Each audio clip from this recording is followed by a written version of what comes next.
Kelly, when I say the word POOM, what's the first thing that pops into your mind? Winnie the Pooh's incarcerated uncle. Lots of tattoos and things like that. Yep. 100 acre across his knuckles. Yep. Bunch of honeypots down one eye. I like it. I like it. Well, it's none of those things there. It is Doom being ported to the digital Pico console. Now, first, what's your experience with the digital Pico platform? Well, I was today years old when I learned it wasn't a physical console because, it shows up in things like RG35XX directories, Super Console X. You'll see a Pico. And so I had just assumed when I had first saw the no, Pico 8 can play Doom. It's just, well, there's like, what I need to learn more about this console and all that. And then I find out, oh, Pico 8's an all virtual console, and there's a cartridge environment you can do it. And so what's super exciting for us is seeing that, to expand our uh, micro homebrewed uh, footprint, that this seems like a platform that we could probably get dangerous on, do a few things with. So I knew next, and I didn't know how much I didn't know until today.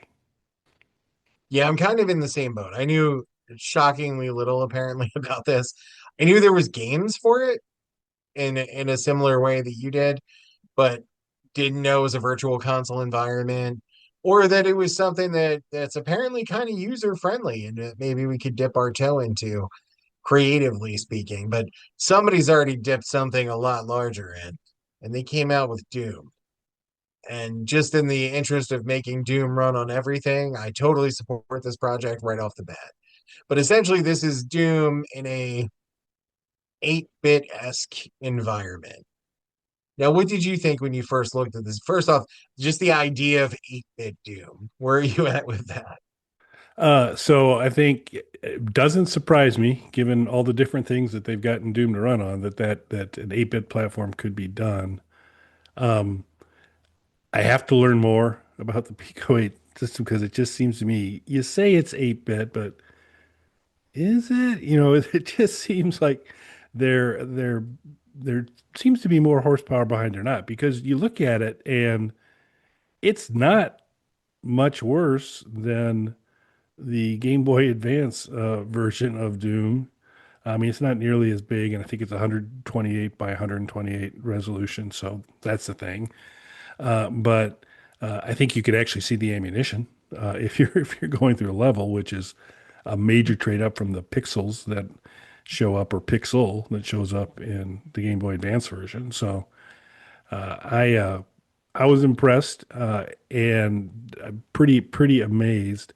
And they say, the game footage, and hopefully we'll be able to pull a little bit of that to kind of show you it. I mean, the game looks pretty good, and in 16 colors, which, I mean, the Amiga pulled a lot of stuff off with a much lower color count, but not 16 usually. So I was super impressed. What did you think as you kind of took Poom in? So Speaking I of was Poom. excited about it. So just recently, we were playing the Wolfenstein 3D ports to 8-bit platforms. And honestly, I think for what those are really impressive games, particularly the Master System version. I think that's a lot of fun. This is different though, because as Kelly kind of alluded to, at least from my understanding of what I'm reading, it's not really 8-bit. It's giving you an environment you can program in that has these sort of self-imposed constraints to give you an 8-bit experience. So I feel like that does, make a difference. Similar to, we ran into some issues when we were making Slapdash, initially hoping to put that on cartridge, and then running into problems with, well, there's different types of cartridges and battery backups and things like this. And it was just a whole big complicated thing. And they said that normally, when I talked to a couple different cartridge manufacturers, they said that normally the problem they run into is that somebody will make something and not in any way think about the size constraint of the cartridges. And when you're in, so these kind of digitally imposed things, while it's cool, it's not really retro or 8-bit. So I'm curious to kind of understand it better once we kind of delve into a little bit. and kind of get, our micro homebrew fingerprint on there. But I'm very curious. I was excited to see this. I like the look of it because whether it's real 8-bit or whatever it is, that look of it I really like. I'm just a huge fan in general of kind of the old school gaming aesthetic because pixel art to me looks great. And I also think it ages really well. Like, I love PlayStation and I love going back and playing those early PlayStation games, but visually, they look awful playing them now. There's such low polygon counts. The textures are very poor. There's tons of warping and things like that. And I get it, it's a product of the time and it looked impressive at the time, but it hasn't aged well. Whereas there's a lot of even older pixel-based games that still look good.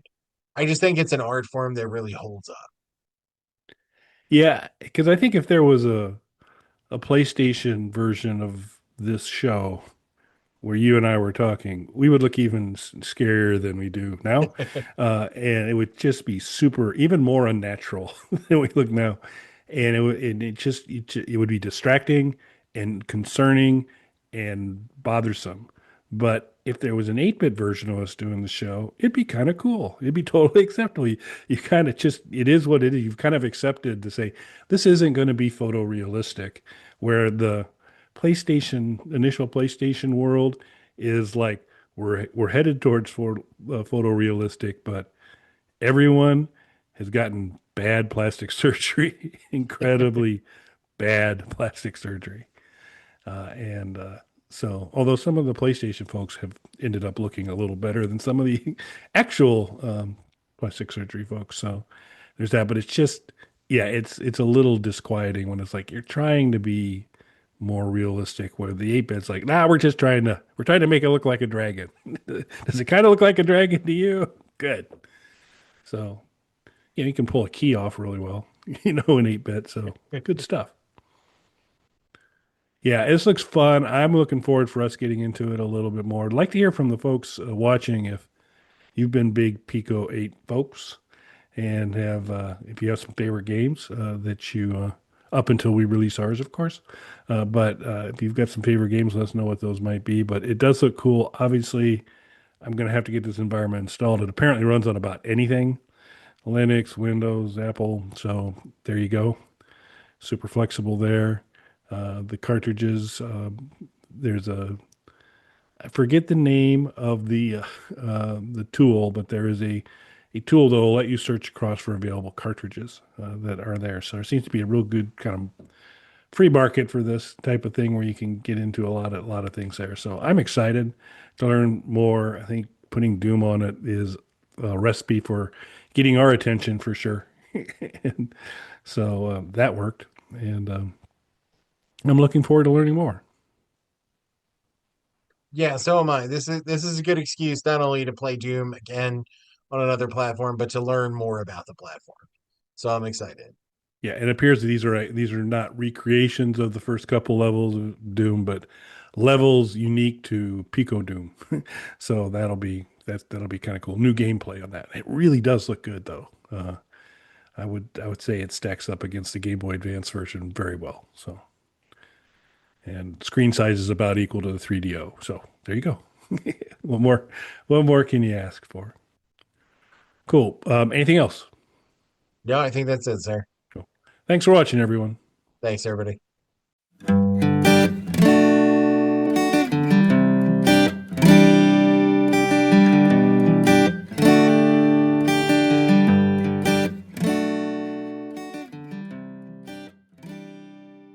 Bog Panda.